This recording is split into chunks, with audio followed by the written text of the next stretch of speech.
Morning is our Reverend Joyce Brown, and Joyce is one of our newest ordained reverends, and we're so delighted to have her here. Yay!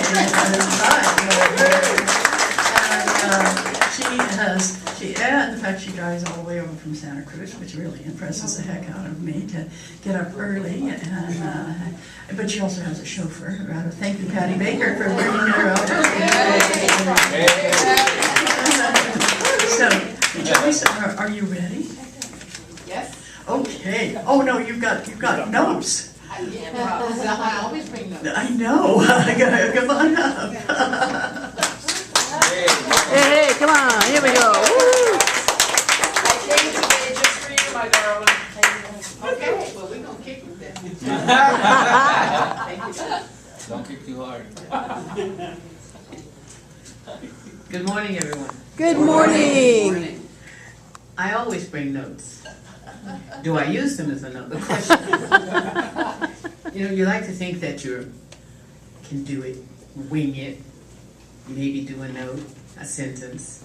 But I have to introduce you to my travel buddy first. I know, go with me, just let it happen. Okay, this is my new travel buddy. Oh. Now there's a reason for all of this in my life. It keeps me insane. Did you say insane or insane? Oh, insane. If I do in sync, I would really scare myself. And the reason why I love these little characters, and some of you would benefit from having one, is because they listen to you. And they don't give you back talk. But the other part of it is that you get to say what they're saying. So you get to hear them. So this is Pookie. Mitchell is hanging out on the couch with the rest of the team. And so Pookie has an earring, and Pookie is very proud. So who got to go to Hawaii with you? Pookie went to Hawaii. Oh, that's awesome. And Pookie got to go to the beach, dinner. Pookie had a great time. And so did I, so did Patty. But I wanted to introduce you to Pookie, so if ever this name should come out of me for some reason, there is an image. Pookie. So what I'm going to do with Pookie is put Pookie right here.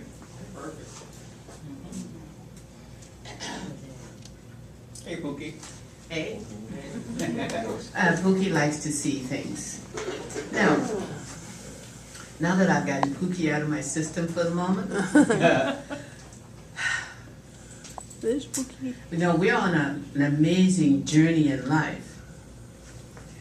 And part of that journey is awareness, but we're not always aware. And that's part of the journey too. We think we are aware, and then we wake up one morning and go, what the heck was that? And what was I thinking? That's the favorite. And why did I do that? Was that the night before? Yes. Like, okay, why did I do this? The morning after. And then I started to think, which is always very interesting for me, because I find that I don't think like most people that I know. So when I talk to someone about what I'm thinking, they go, what? What is it? How? And I said, look. Then I said I should not have mentioned that to them.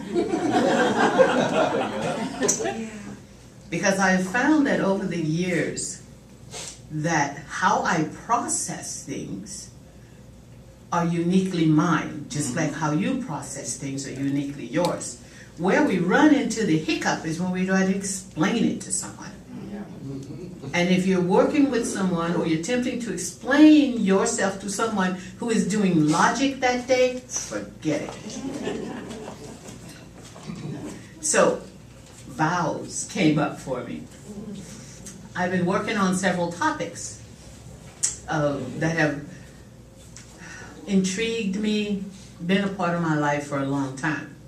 And the word vow is not just three letters. I can spell it, actually. You ever come across a word that you can't spell, but it's only 3 letters? Mine is the. I don't know what that's about. I'm going to ask the astrologer. So, Why can't I spell the? yeah, it's like, what is that? So, vow, right? So you say to yourself, well, what is a vow? And we make them all the time, but we don't know we're making them. We just think that we're agreeing to something, or we think we're having a thought about something, but we're actually making a vow we're going to do something. One of the biggest ones is your New Year's resolutions. That's one heck of a vow. I vowed to let go of chocolate chip cookies. No. Well, you realize what that was like, right? No. That didn't happen. So I didn't make it anymore. You can disavow. But what a vow is it can be an affirmation, a pledge. It can be a promise. All of those words and many more is a vow. Somehow the word vow has become used for so many things. We make vows of marriage. We make vows in jobs, government. You make a vow and a pledge, or you don't get the job. End of story. Major corporations, you have to sign these pledges and things that you will not do certain things after you leave, especially if it has anything to do with what you were learning there. On it goes. All of that is a part of our lives. We live with it every day. But some of the greatest vows that we make are the vows we make to ourselves, and then we do not remember to correct them. We make that vow that we're going to treat ourselves better. I am going to be kind to me today. And then the first thing you do is criticize yourself. Because we have a mind. The mind is not so separate as we may think from what we think and what we do as a vow. The vow comes from the heart chakra, heart, right here. The vow comes from soul. The heart chakra is where we get all our feelings, all our energy. We get all cranked up into it. Emotions. Soul brings us the intention and the purpose, gives us meaning, gives us information, which many of us don't listen to. Well, okay, I don't sometimes listen. But I can tell you this, when I do not listen to my soul, that is bringing me some really good information, I find that my day doesn't go as well. And if you spend most of your life not listening, you'll then wonder why my life has been so up and down, up and down, up and down. It is because we're not listening to the soul that is bringing us incredible information. We're not listening to the heart chakra that is giving us motivations to work it, to use it, to explore it, to take an initiative. But I tell you this, the soul can be very persistent. So I'm just going to jump right in and tell you. In 2009, I left an organization. My soul had been telling me to do this from 2002. So I left. I finally left. And it was an amazing change in my life to do that. Because I listened to the guidance. It was good guidance. It transformed and opened my life to go into a different path, one that I truly enjoy. So soul can bring to us incredible information, and that is that small, still voice we hear about. Souls do not boom. I haven't heard mine booming. But if yours boom, go for it. I just know my soul speaks to me in a very nice and very gentle and soft voice. And my soul will speak to me about all kinds of things. I go out on a morning walk most mornings. I head for the front door and I hear, "Not now." And I'm all set to go. You know, I got my hat and everything, right? I have a dialogue. I said, "Not now." Well, where can I go? 35 minutes. That's 9:05. I said, 9:05, I can go. Yes. At 9:05, I walk out the front door with my hat and my cane and everything. I like to walk with a walking cane. I think I look cool. You do. Thank you. I enjoy it. And as I start on my walk, I will hear, don't go left today, because there's a street I like to go up. I say, which way? Go forward, turn right. I follow. I just follow. The voice comes and says, go this way, go this way, go this way. No, do not go this way today. Go back this way. I have a wonderful walk. I come home, I feel great. I feel refreshed. But if I decide I'm going to do what I want to do because I want to go left, it is not an okay walk. It just isn't. You don't feel right. You cross some energy you would not have been crossing had you not turned left. So I have learned to listen. Now you say, what has that got to do with vows?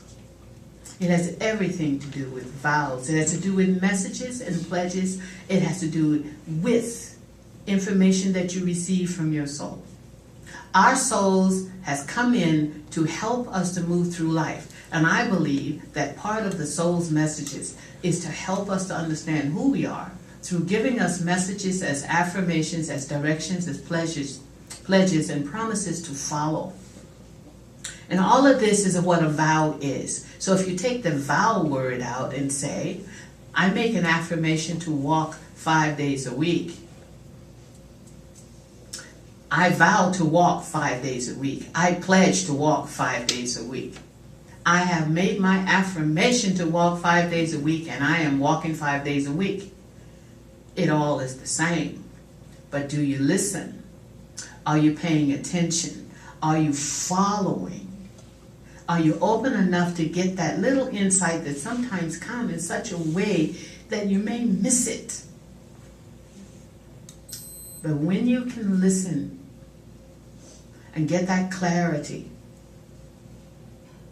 and when the mind is telling you, you know you want to go left because you like walking over there, because you want to look at the plants and see if they blossom. Well, I can go do that anytime. But yet I have a busy mind. It's always looking for something. And so sometimes the distractions will come and take you off your path for just enough for you to question yourself.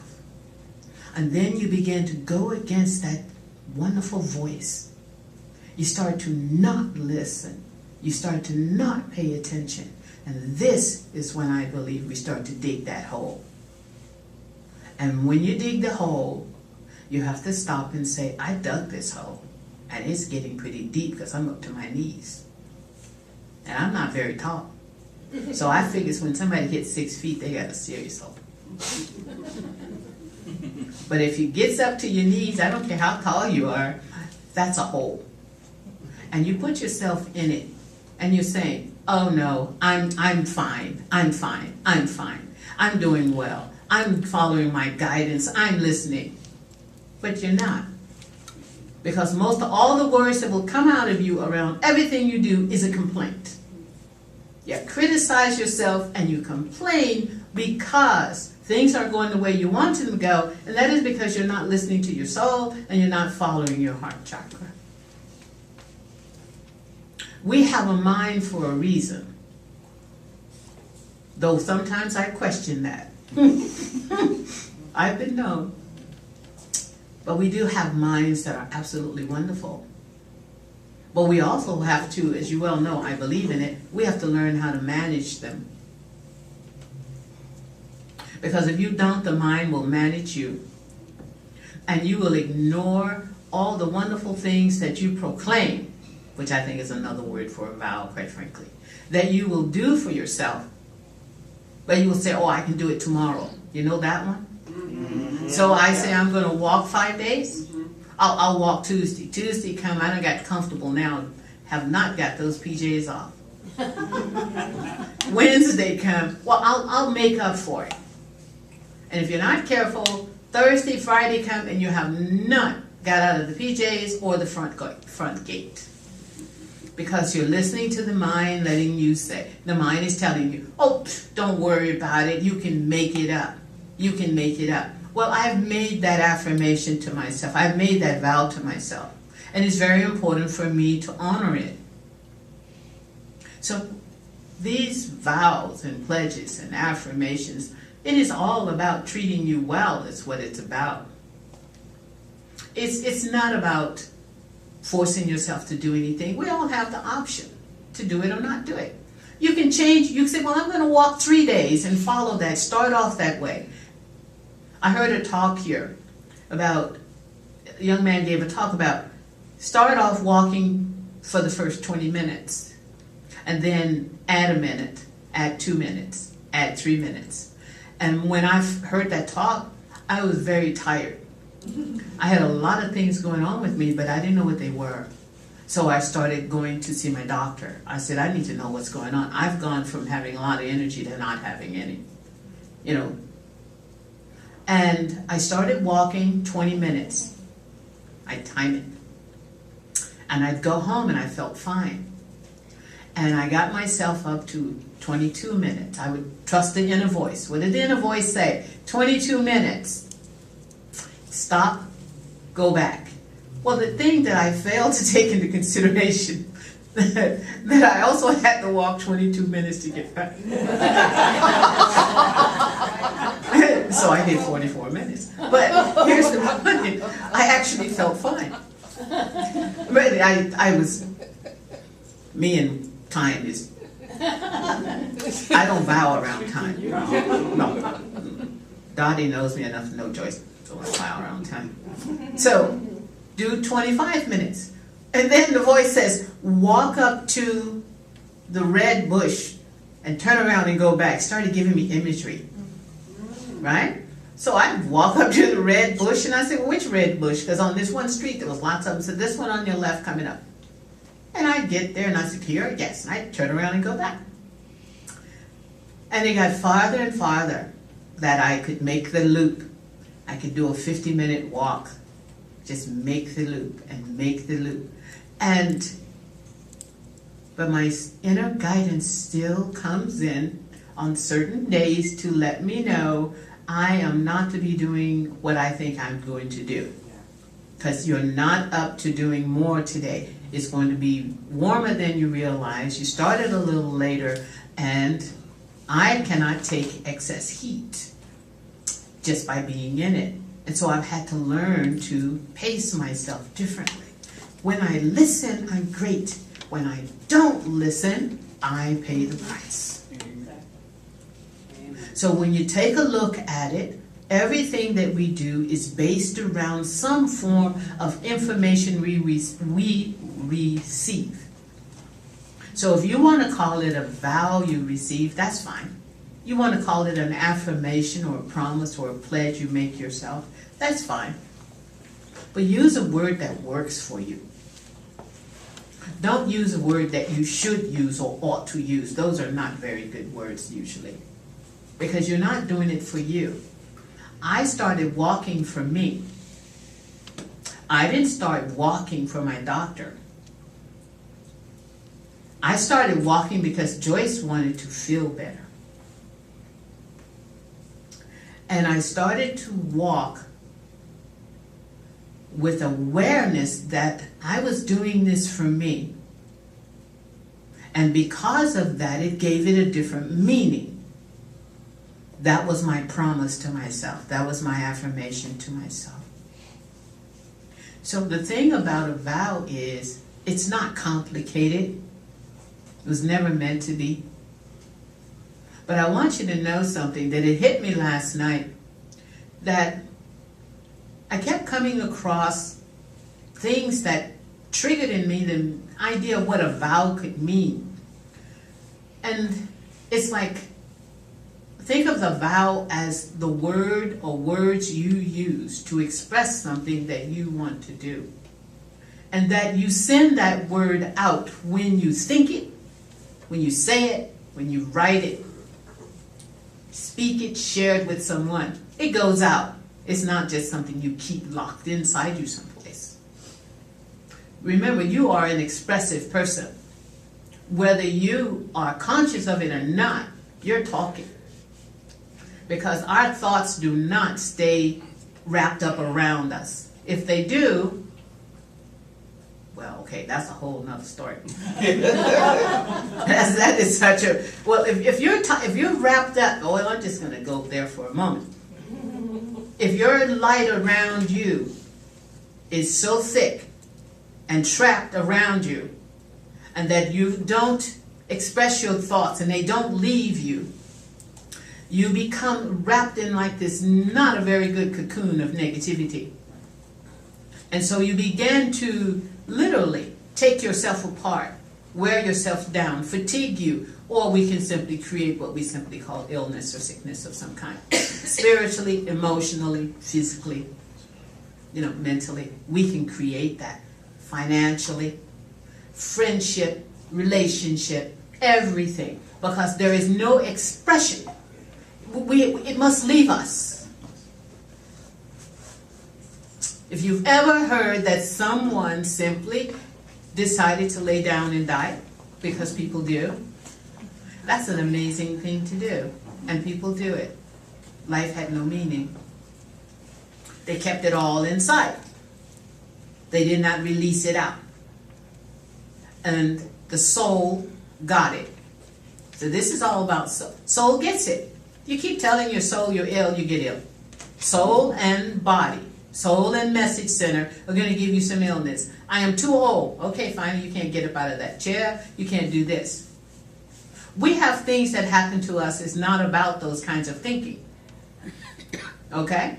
So I'm not saying it is. There is no absolutes here. But we can create for ourselves issues through our thinking process that we can do without. And this is our word. And our word is a vow. If I say I am going to be kind to me and I'm not, I am violating my own vow to me. And you may not be kind to me either. Because that is what I am sending out through my action, through my thoughts, through my feelings, through my heart chakra. Because I am not listening. So it's really important to pay attention to your words. There are words that are so amazingly healing. And there are words that are so amazingly detracting. They are so, I don't know. They don't construct. What's that? It's a D thing. Deconstructive. Thank you. I know it was a D thing. They're deconstructive.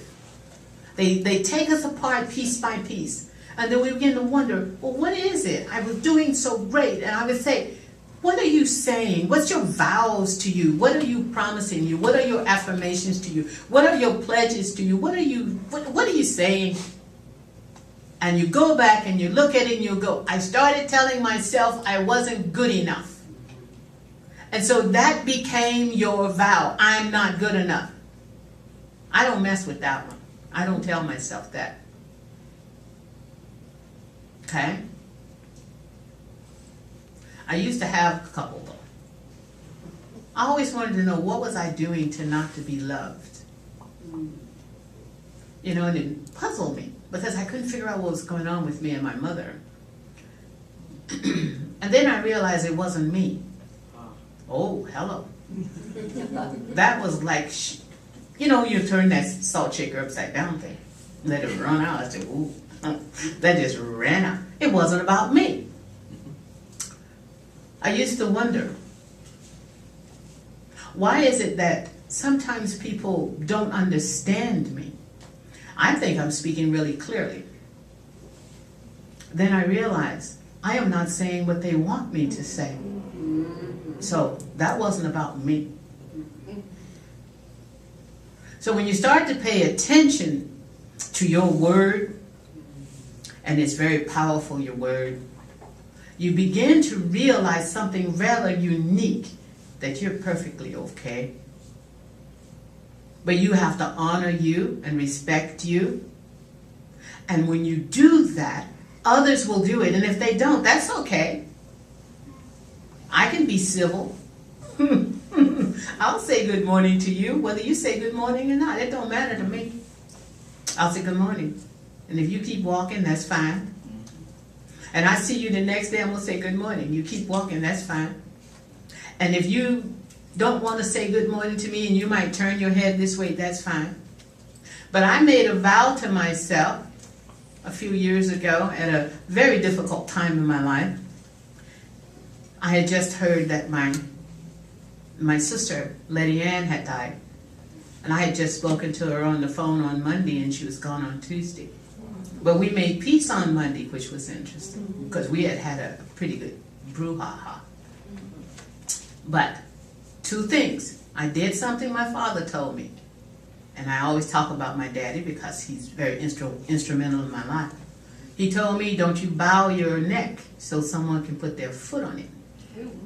Yeah. My sister was trying to put her foot on my neck. And so I wouldn't let her put her foot on my neck, and I stood up to her, and I thought we were going to go to blows. And I realized at that moment, I had come to an incredible place in my relationship to my sister. And how I got there was that I respected and honored me. And I held up to the vow that I had made with my father that I would not do that. And over the course of my life, I've walked away from a lot of things, but I would not bow my neck. Okay? It was very important. So, I'm dealing with a neighbor, and he and I have words, and I let my neighbor know that I didn't have time for that conversation, that I was just dealing with the death of my sister, and what he was asking me, I wasn't going to do, and I walked away. So for about 3 years, he wouldn't speak to me. He would see me coming, he would turn, he would ignore me.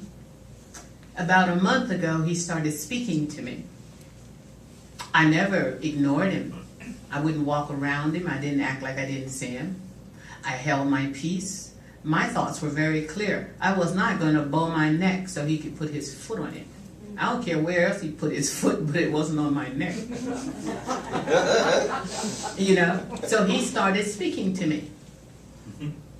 He started saying, hello, how are you? I said, I'm fine, how are you? He said, I'm doing well. I said, good.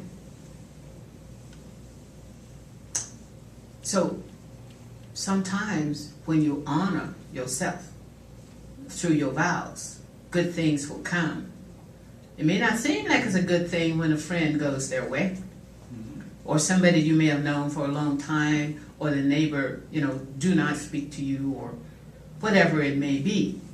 But if you stop and look at it, that energy that you said no to, you didn't need that. And you were honoring your heart chakra, you were honoring your soul, and you were managing your mind. So when you send your word out, let your word really mean something. And know that you can disavow. You have to remember, people get divorced all the time. Relationships end.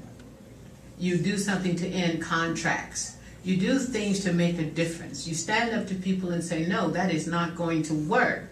I will not do that. I will not hurt someone. I will not show such unethical behavior. I will not. We do this all the time.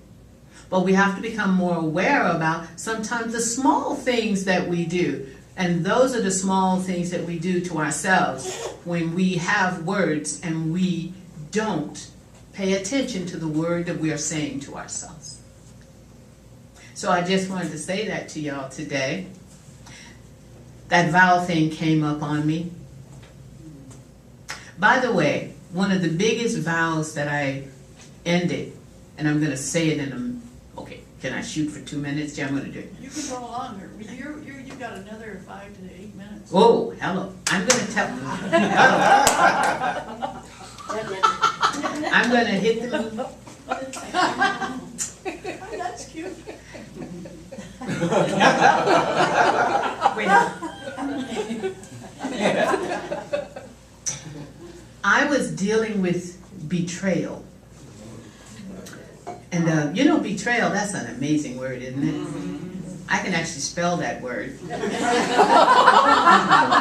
I'm saying? And I actually spell it. I don't use those other words to express it. And betrayal is tricky. Because you know you feel that you've been betrayed, but you realize that you also betrayed you in the process. So it's not one way. I had did a forgiveness vow for a year. I did it every day, every night before bed. I did this. But there was one thing I did not include. One night I heard, it's time now, let it go.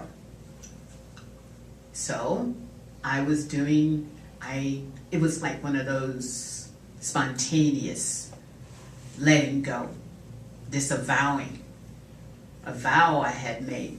And I had imprinted that information into my physical heart and my heart chakra.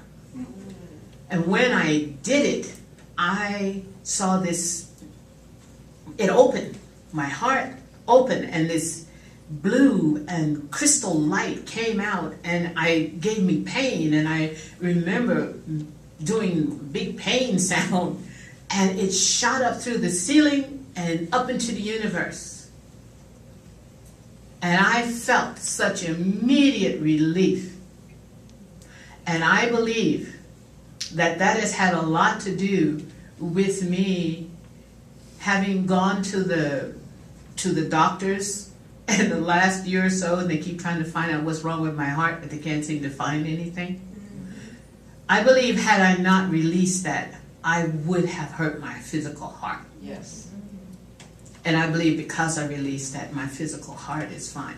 Or I wouldn't be out there doing the things I'm doing, and doing my walks and things, and feeling energized and feeling it's okay and feeling safe to do things on my own. I wouldn't be. I'd be concerned about what if something's wrong with my heart? What if something happens? And do I need a special bracelet? And do I need all these things? Because I let go. I disavowed. That was an amazing thing. And so when we do these things, we feel it. So you're going to feel it. So if you've been carrying something around, waiting for someone to admit to something, let it go. I can tell you right now, that don't work. Let it go. It does not work. You let go. And when you let go, you let them go. Because you see, many times we're waiting for someone to say they're sorry or make amends, and they may not know that they've done anything to make amends for. But we're carrying it, so let it go. And when you let it go, you notice that you feel better. And that when you think of that person or a situation or event or something similar, whatever it may be, that you do not find yourself going back into all this past stuff. So the thing about letting go and disavowing is you heal the past. And then that opens the way for you to move forward. Because if you're going to carry the load with you, we are not out there building log jams. You know what I'm saying? But what do? We build them all the time. There's a reason why nature, the wonderful beaver, I tell you, that's an interesting critter. They build a dam and create a meadow. And life blossoms. Animals thrive. That's a good thing.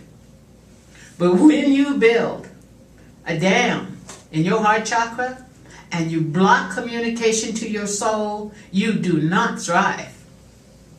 You keep doing the same thing over and over and over and over again because the mind has control of you. Your mind is a part of the team. So if we do it, we say soul, I say message center, I say mind. My soul talks to my mind. My soul talks to my message center. All of them talk to each other.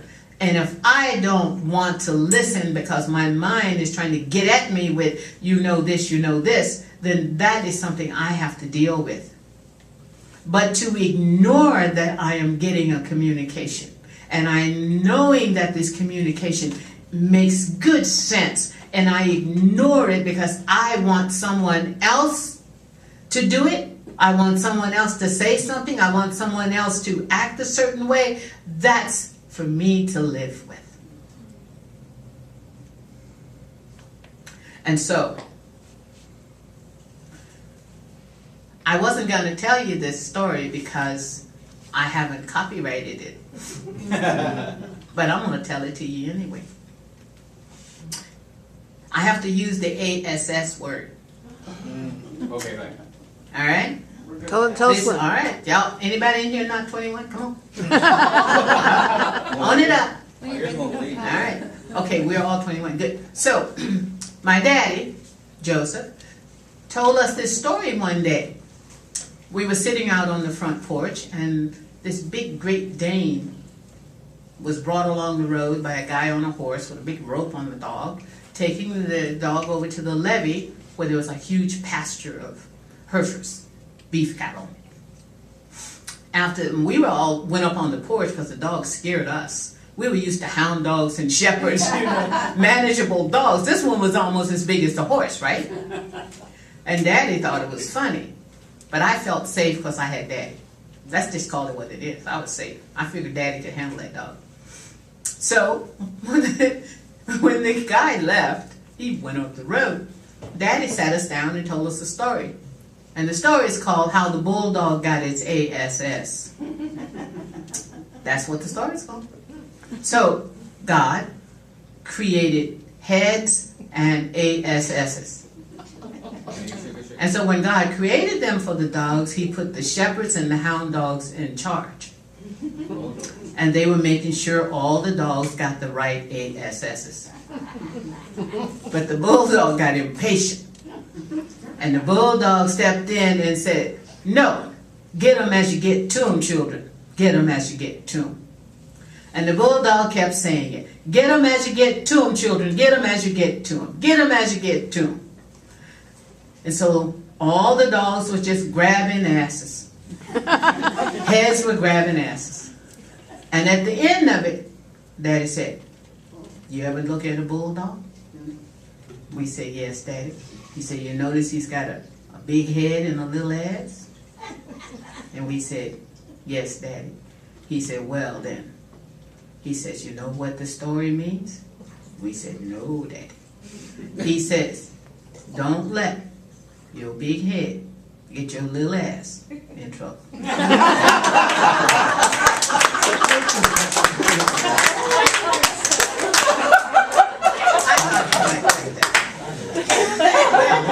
I just wanted y'all to know that when you're dealing with vows, don't let your big head